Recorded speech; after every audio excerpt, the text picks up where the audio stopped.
Hai kawan-kawan, selamat datang. Hari ni kita nak sembang pasal sesuatu yang kita buat setiap hari. Makan.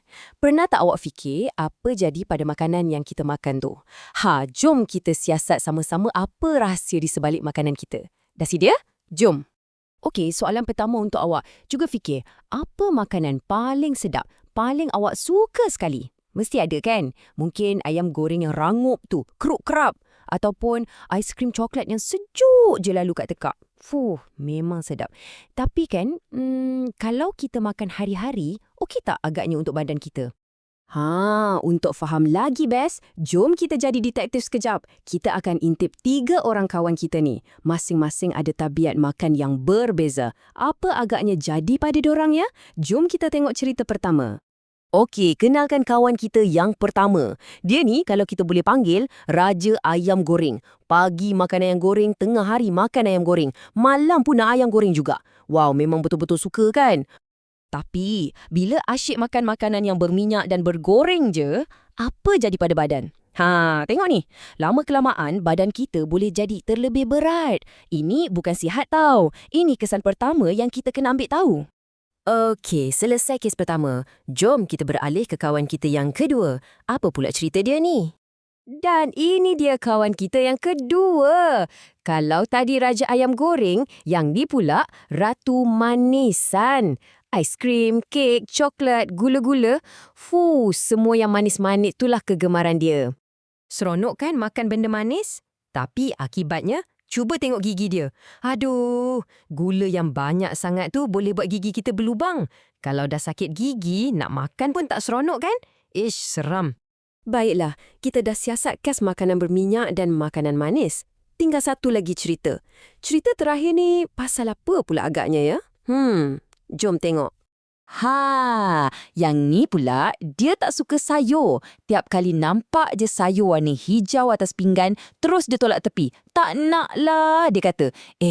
Ada tak sesiapa kat sini yang macam kawan kita ni? Jujur. Bila kita tak makan sayur, badan kita tak cukup satu benda penting, namanya serat. Kesannya, nak pergi tandas pun jadi susah. Perut rasa tak selesa, kembung je. Tak best kan rasa macam tu? Okey, jadi kita dah ada 3 cerita. 1, badan jadi berat, 1, gigi rosak dan 1 lagi susah nak ke tandas. Nampak macam lain-lain kan masalahnya. Tapi sebenarnya ada satu persamaan besar antara semua cerita ni. Apa agaknya ya? Dah dapat jawapan? Jawapannya ialah semuanya sebab pemakanan tak seimbang. Bayangkan macam jongkang-jongkit. Kalau berat sebelah je, mesti tak seronok kan? Sama macam makanan. Kawan-kawan kita tadi tu, diorang makan banyak sangat satu benda, tapi sikit sangat makan benda lain yang penting. Macam sayur. Itulah namanya tak seimbang. Sebab itulah kita kena rancang apa kita nak makan. Bukan main makan je tau.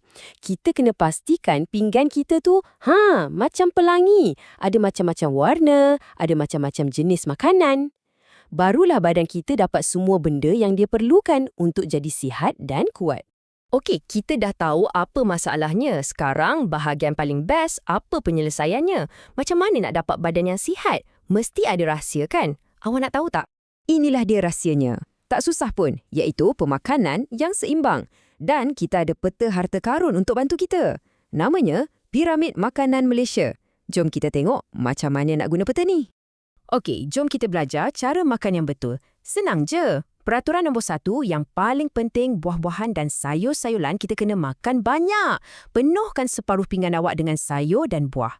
Lepas tu untuk nasi, roti atau mi kita makan secukupnya. Tak terlalu banyak, tak terlalu sikit. Cukup-cukup untuk bagi kita tenaga. Seterusnya untuk ikan, ayam atau daging kita makan sederhana. Maksudnya sikit je. Dan yang terakhir sekali, makanan yang sedap macam aiskrim dan ayam goreng tadi tu, kita kena makan sikit-sikit je. Bukan setiap hari ya. Ingat tu. Kenapa penting sangat ikut semua ni? Sebab bila kita makan dengan betul, badan kita akan membesar, jadi kuat dan tinggi. Kita akan ada tenaga nak lari, nak main bola, nak main kejar-kejar dengan kawan-kawan. Dan paling best, otak kita pun jadi lagi pandai. Senang je nak faham apa cikgu ajar kat sekolah. Hebat kan? Jadi, untuk hari ini, saya ada satu soalan penting untuk awak. Nanti, bila sampai waktu makan, cuba tengok pinggan awak. Makanan sihat apa yang awak akan pilih? Ingat tahu, Setiap makanan sihat yang awak pilih akan buat awak jadi lagi hebat. Jaga diri dan jumpa lagi ya.